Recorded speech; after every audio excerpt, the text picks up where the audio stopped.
Hello and welcome back to Robot Republic. I'm Josh, of course. Most of you will know me if you've seen some of our video content before. And I'm joined by a very special guest today because I'm interviewing Jay from Dragonfly Games, who is in the process of developing a really cool action horror third-person shooter game called Beyond the Oaks. Hello, Jay. Hello. Thanks for having me on. I'm really excited to be on Robot Republic. No, thank you for joining us. Honestly, really excited to talk about this game because I've spent probably about 6 hours playing it through this week. Because it's a horde mode at the moment.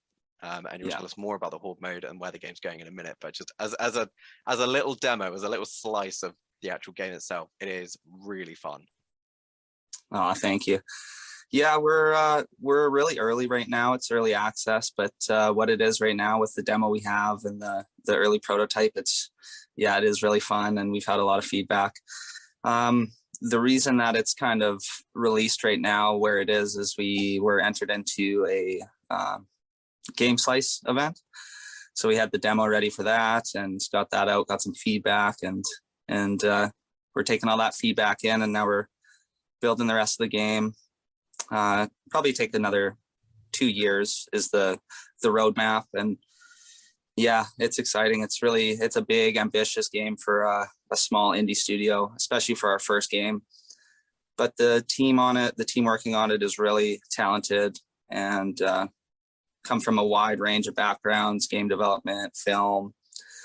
Some of our team members have worked on in different studios like Disney.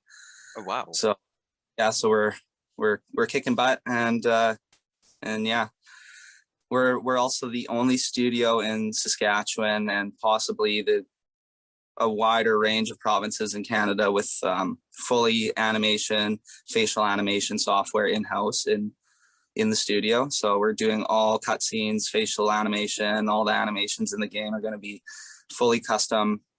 Wow. And yeah, that makes that like the technology nowadays can make the games that you're working on just that much more engaging and enhance the overall craft. So we're utilizing a lot of different technologies to bring this game to life, and it's really exciting.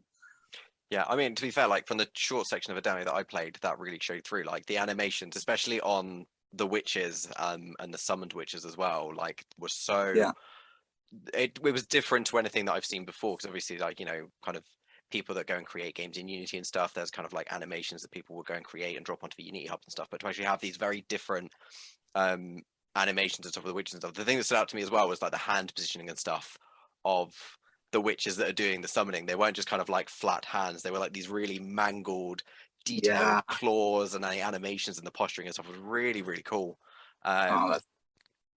Yeah, that was kind of like when I was playing it through, that was like the first time I came across one of the witches, I was like, that's creepy. Really detailed. That is like crazy good detailing and stuff. It was really, really, really cool. And yeah, I mean, to be fair, like the thing that stood out to me right from the start was the walking and the running animations. Like the transition between the two was really smooth, and like just from an animation perspective, you know, the kind of inverse kinematics that you guys must be using to kind of create this must just mind-blowingly specific. Yeah, it is a lot of work for the animations, and yeah, it's cool. We're using Unreal Engine for the engine, and it's really cool, really unique, and they've added a lot of tools recently for animation, so we've been again utilizing those technologies. And yeah, I think the cool part too is we're just getting started. The game already is about like I started the game in 2017, making a prototype, making the story and the lore. The game is intended on being a trilogy. Oh wow. So I really worked on the story and the lore and the universe and mythology. And originally it was kind of more of a passion project with regards to like just story writing, game development, and putting all my artistic and creative drive into kind of one subject, I guess. And over the years, I just built up a team, and now we've brought it to where it is today. And yeah, moving forward, we're going to add on a few more key team members and basically enhance the overall vision of what we've created in this demo to bring it to the rest of the world and the rest of the game. So yeah, the animations are crazy, the effects are pretty crazy, and all the technology that we're utilizing is pretty intense. But I mean, you can see how the end results it's worth it. Oh, absolutely. I mean, you know, just the horde mode section that I've been playing this week on the route to this interview was really cool. And you know, I'm just looking. I've got some gameplay footage playing at the moment.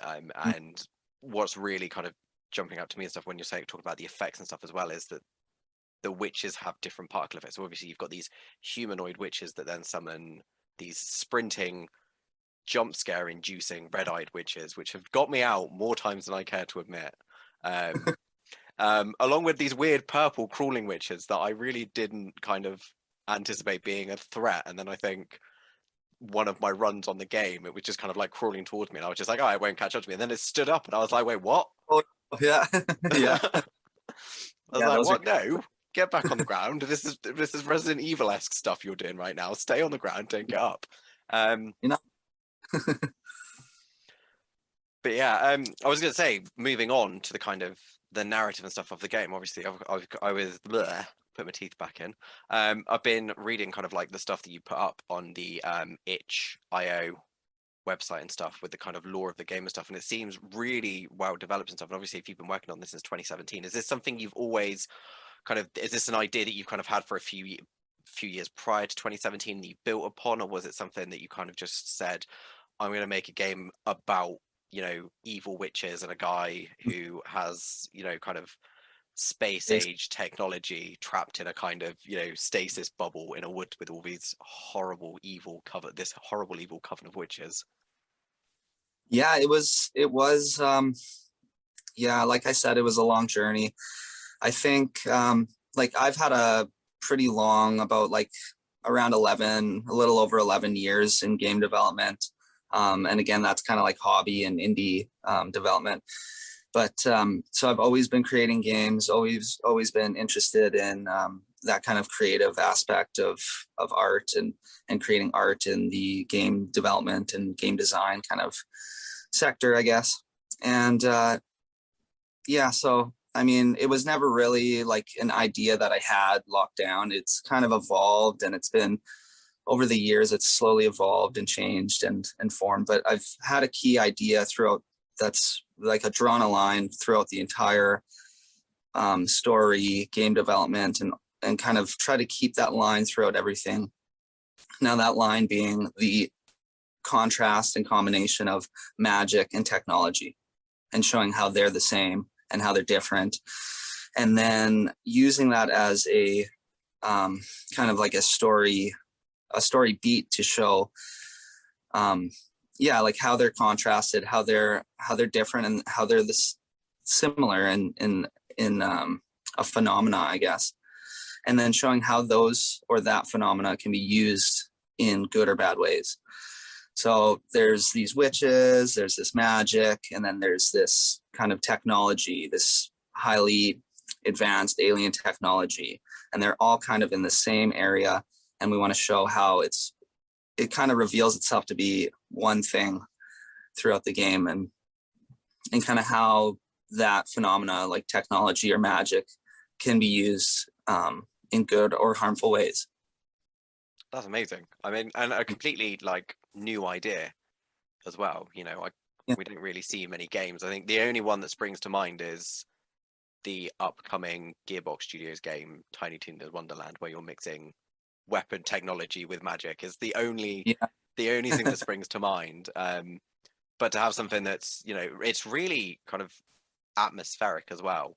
Like just the kind of the horde demo that we played. That forest is beautiful and haunting all at the same time. The lighting effects, the environment design and stuff, and it all kind of helps build this really like.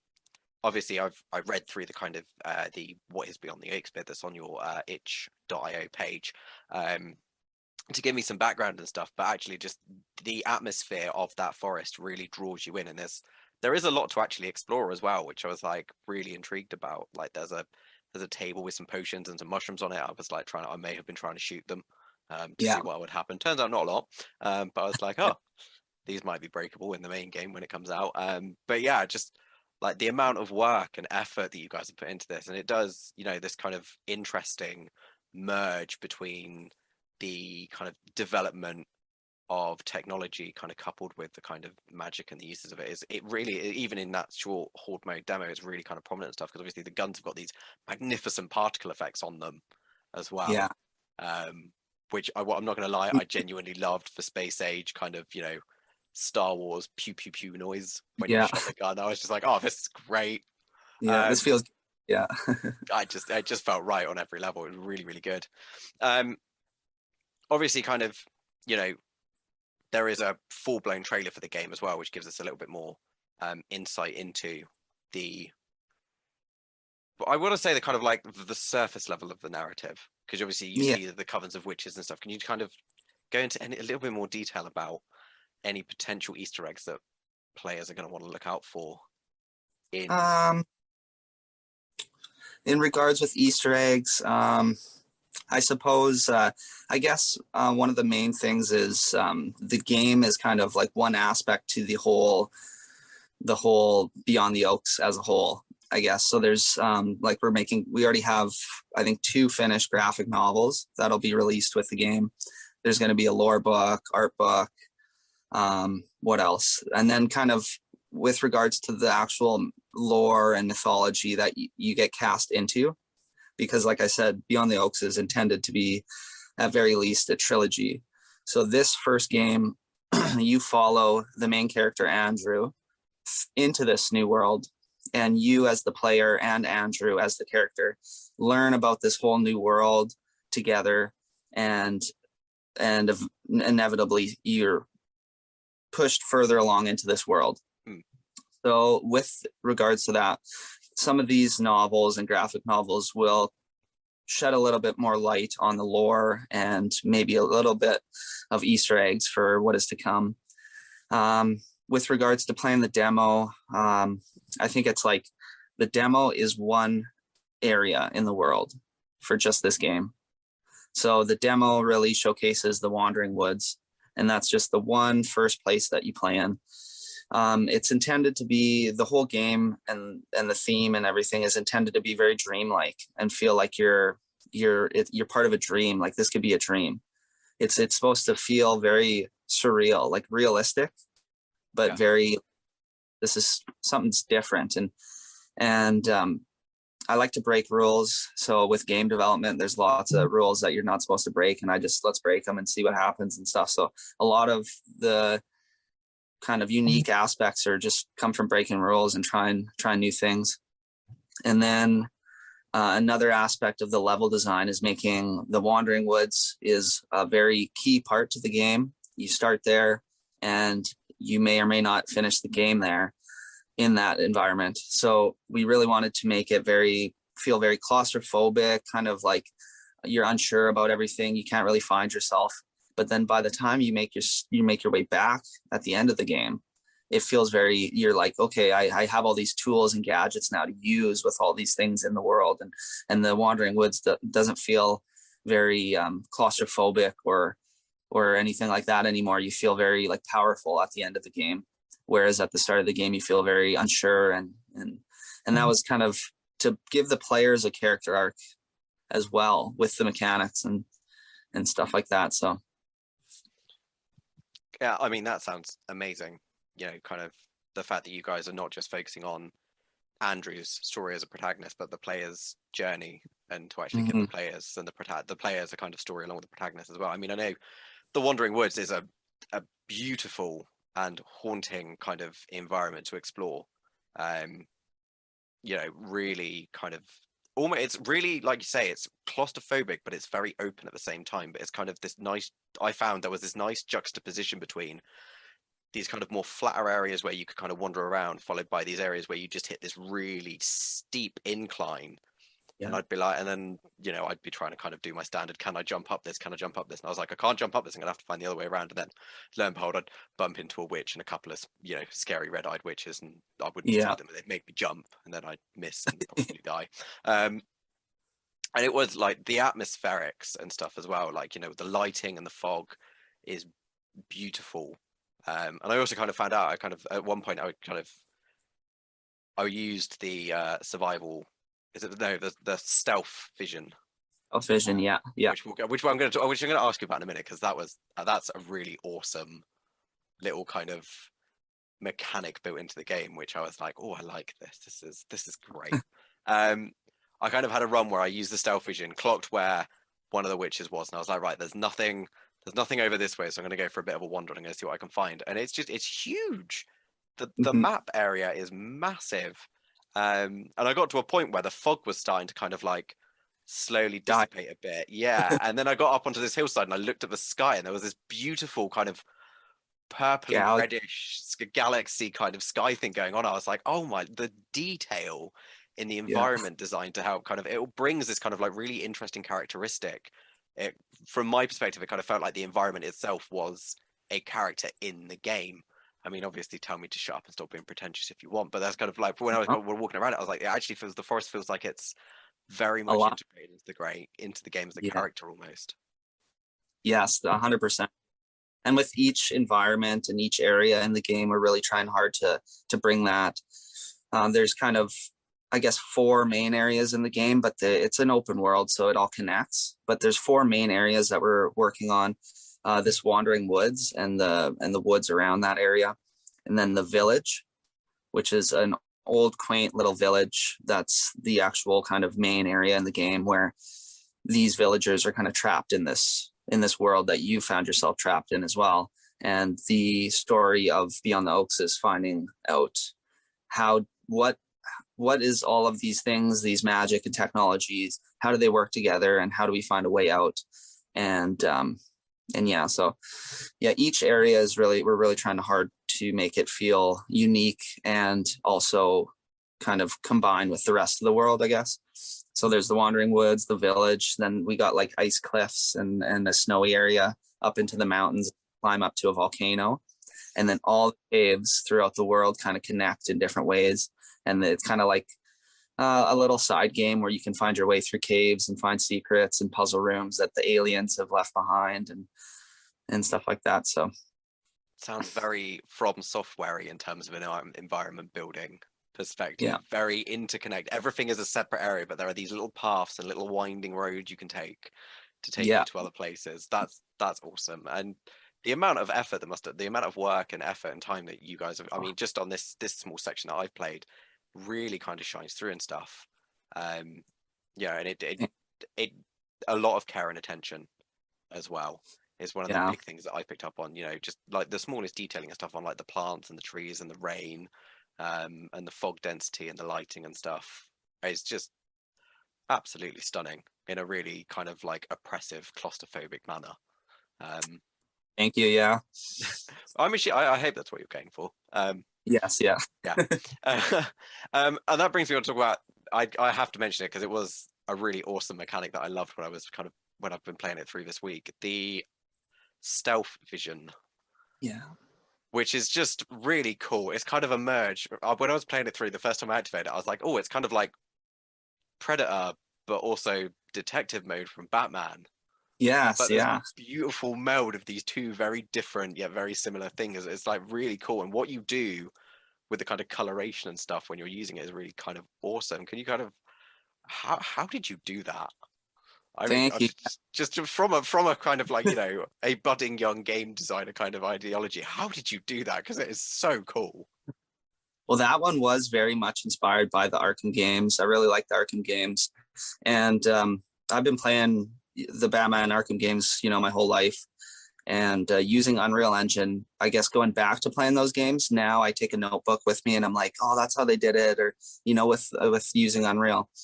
So one of with their detective mode, I really wanted to do something similar. But I noticed that when I played the Arkham games, I used the detective mode, like it was constantly on.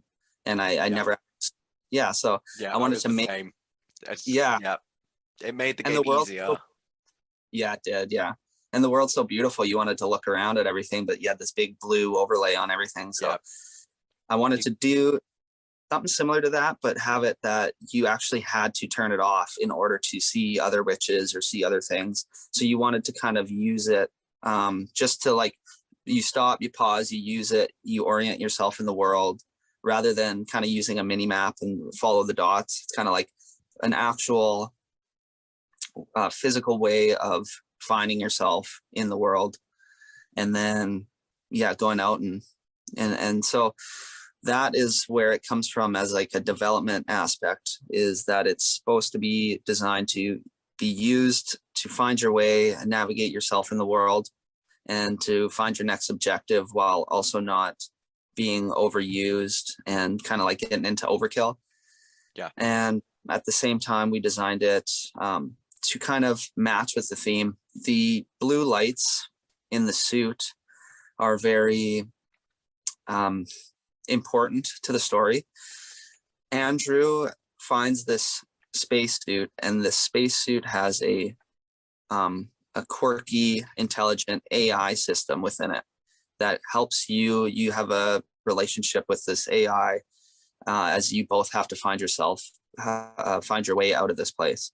The AI has to get out of this place as well, so she has to kind of use Andrew to physically move her around, and then Andrew's kind of like the you know, kind of like Nathan. Yeah, so he's like doing his own thing, and Emily's kind of keep him on track and stuff like that. So it's that cool kind of dynamic between the two of them. It's really like the key story theme, I guess, between the two main characters. And so Emily's color is that blue. She is the blue light within the suit, and she is like the thing that makes you super, that you can jolt back and forth and stuff. Like Andrew's just a normal guy, but Emily is the super part of it. And so the witch stealth view is kind of supposed to be a representation of Emily helping the character. Yeah. And the thing, I mean, when I was using it, the thing that stood out to me was the you can only see the human witches, or what I'm assuming are the human or alive witches. The ones that summon up the witches. Yeah, the ones that the summoner ones that stand there and resurrect the rest of them. And that was, I think, the first time I turned it on, I ran into a witch, and then I was like shooting. I killed her, and then I got killed, and I was like, "What the hell killed me?" And then I was like, "Oh, hold on, I can't see the summoned ones if I've got my stealth vision." I was like, literally, my mindset was, I can't Arkham this. Yeah, I have to work out where they are and then turn it off and run over there. Which is a really, really cool mechanic, actually, because I think, I know that, we both were talking about this a minute ago, but we do kind of like, we find these crutches in video games, and having a kind of, X-ray vision, the Batman vision kind of stuff from the Arkham games or things like that. We do kind of tend to be like, I can just turn this on and never turn it off again. Sort of thing. And then I kind of like, I always feel a little bit guilty. I'm like, what? But all these people have spent so much time building these beautiful texturing, all these beautiful pieces of architecture and stuff, and I'm not really paying attention to it. And actually, it's nice that you've thought about, actually, players will want to turn this on and keep it on. So actually, if we build this game where, and it looks really cool actually when you've got stealth vision on, kind of seeing all these like blue outlines of kind of like the trees and the shapes and stuff where the light's hitting it and whatnot, was really awesome. But yeah, trying to fight a horde of summoned witches when you can only really see one of them as a red blob and the rest of them are invisible was like, oh no. It's a really cool, and it is really, really interesting kind of mechanic and stuff. And I think that kind of leads us on to, you were talking about the importance of kind of Emily as the AI that kind of like helps you with the spacesuit and everything else. And where did the kind of idea for the suit come from? Because I kind of get this like almost Dead Space meets Halo vibe from the kind of like the building and the armor and the helmet and the lighting and everything. Kind of like, where did the inspiration for that come from, really? Well, the whole kind of where I get my inspiration for a lot of the mythology and a lot of the story was from my interest in psychology and alchemy. So a lot of the themes and a lot of the deeper mythological ideas are very alchemical and very like Carl Jungian psychology. So with regards to, how Harry Potter is very like it uses a lot of alchemy and its symbolism and stuff like that. Yeah. Emily is ended on being kind of like what's called the golden acorn, or like the golden snitch or the golden egg. Like Emily is a very part of the game that you kind of unlock throughout the whole larger trilogy or story. So yeah, that's kind of where we got the ideas for the coloring. It was also again with like the magic and technology, trying to keep it to color. So like the technology was kind of like on the orangey blue contrasting, and then the magic is very like greeny, pinky, orangey, kind of add a little orange, but because it's all kind of combined and contrast with magic and technology.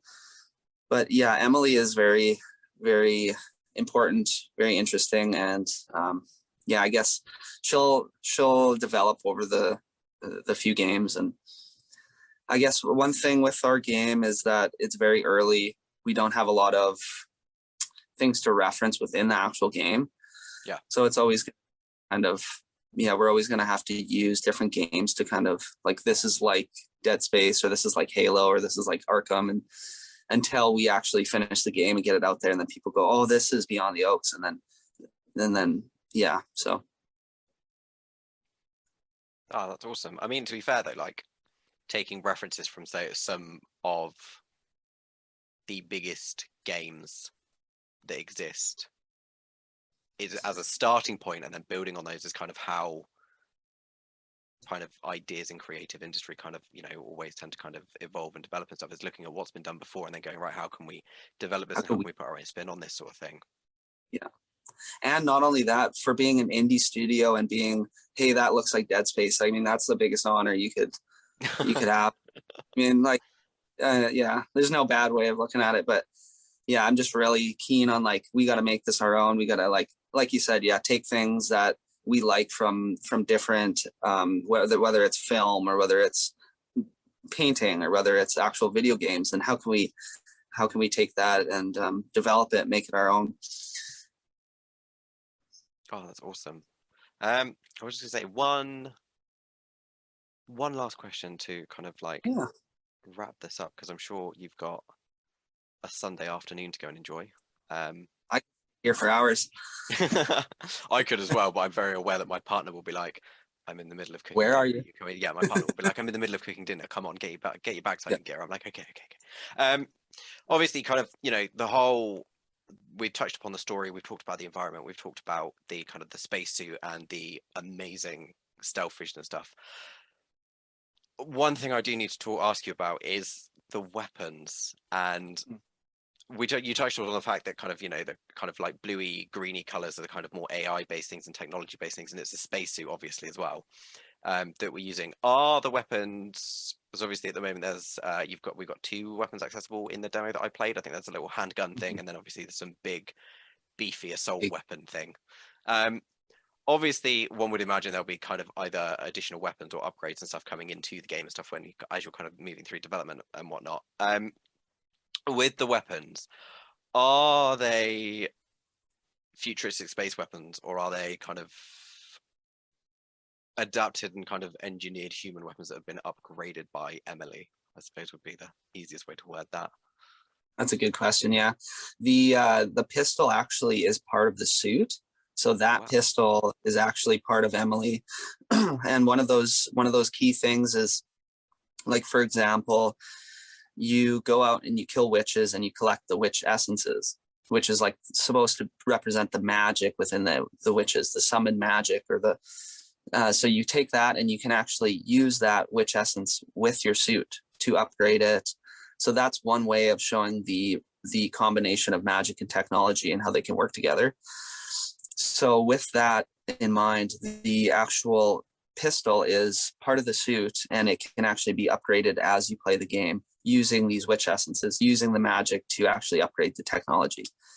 Now, the SMG is actually given to you by, here's an Easter egg.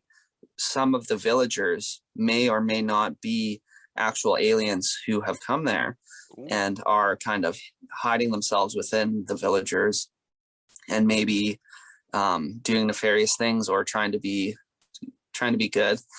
So one of those people gives you an SMG from their alien faction. And that goes into the larger mythology and the larger lore of the world. There's kind of, if you were to look down on the universe, it would be like continents where there's star clusters, and these stars and these planets are like little cities. And so there's 3 main regions, which are like continents in space. And so we're just on one little city on Earth. And so these people have come from different places within the regions, and each region has its own like different mythology, different societies and religions. And so the SMG is from a different faction. It's still alien technology, and Emily can still manipulate it, but the actual pistol is part of Emily. Another thing is you do have like different gadgets that are also connected to Emily. Like you'll have drones that come out and help you. Different things like that. So there's a jetpack that's like a key feature that we didn't actually get to get really polished and really good before the demo, but that was one of the main things we wanted in the demo. So there's the people that will watch this will be sitting there going, there's a jetpack in this too. I mean, I'm saying like there's a jetpack too. Yeah, there's so much. Oh Lord. Oh, that sounds amazing. Well, you'll be able to upgrade the weapons. I don't know yet. We're still talking if we're going to add more weapons or if we're just going to keep that kind of unique aspect of the weapons can actually be changed. And so you can add an attachment and make the SMG into more of like a burst, maybe like a shotgun or this and that. So. Oh, that sounds amazing. A lot of work has gone into this and a lot of love as well. That's like, yeah. That's one of the major things that came through, not just in the demo, but kind of in this chat that we're kind of having. Is there's a lot of love for this project, and it really does come through. I just a small section of it that I've been playing. Like I said, I've played it quite a bit over the last week. It is just fun, and it's got that really nice balance of kind of the kind of more actiony bits versus the kind of horror-y bits. That are half the time. Well, when I was playing it, half the time was my own stupidity because I didn't notice a witch crawling across the floor. But it's got this beautiful atmosphere. It's got this amazing environment. And the witches are genuinely creepy. Like I decided to kind of I was very, very carefully edging up to one that hadn't spotted me so I could look at its face, and it's got like the model and stuff has got the really almost tribal-esque kind of like tattoos and markings on the face as well to go with these kind of like grotesque looking claws and just so much stuff in this. It's just really, really well done. And thank you for letting me play it as well. Oh, well, thank you for playing it. And thanks for having me on for this interview. I mean, anytime I love doing interviews. I love Robot Republic and it was an honor to talk with you, Josh. That means a lot, Jay. Honestly, it's genuinely been an honor and a privilege to sit here and have a discussion about a game that I'm really excited for the release of. And obviously you said kind of on the roadmap. About two years away ish. Yeah, I'd say about 2 years. We're gonna have another demo, like a more kind of polished, more story, feature more of the story in a demo for probably the new year. Hopefully before Christmas, but we're gonna get it before the new year, and then we're gonna take that and we're gonna go the rest of the game from there. So it should take another 1.5 to 2 years just to get it fully, perfect and tested and polished and everything. But yeah, 2 years, and it's a long journey, but we'll keep updating and I'll come on a few more times, I think. And definitely, we'll definitely have you back, Jay. It's been wonderful talking to you. Well, you as well, Josh. Thanks. Thank you very much. One final thing, if you want to kind of keep up with Jay and the developments of Beyond the Woods, where can we find you? Yeah, you can find us dfgdev.com. You can find us on Dragonfly Games Studio on Facebook, Instagram, Twitter, and you can find Beyond the Oaks on Facebook, Instagram, Twitter, Itch. We have the kind of the demo. That's where we'll be setting up the demos. So we have the prototype up right now, which we'll probably take down. And then we'll release the official kind of demo on itch and Steam. And then, yeah, GameSlice, or what's it called? Game Jolt. We're on Game Jolt. And yeah, just pretty much every social media we're on. And then me personally, I'm on all the social medias myself, Jay Cameron, and LinkedIn or Twitter or Facebook and Instagram. Awesome. And obviously, if you are watching this on our YouTube channel, please do. And hopefully you are watching this on the YouTube channel. I would be loath to admit they would end up anywhere else, if I'm honest. Yeah. But yeah, please do hit that like and subscribe button and stay tuned, because we will definitely be talking to Jay more as Beyond the Oaks develops. Well, thank you so much. Thank you, Jay, and we will see you next time.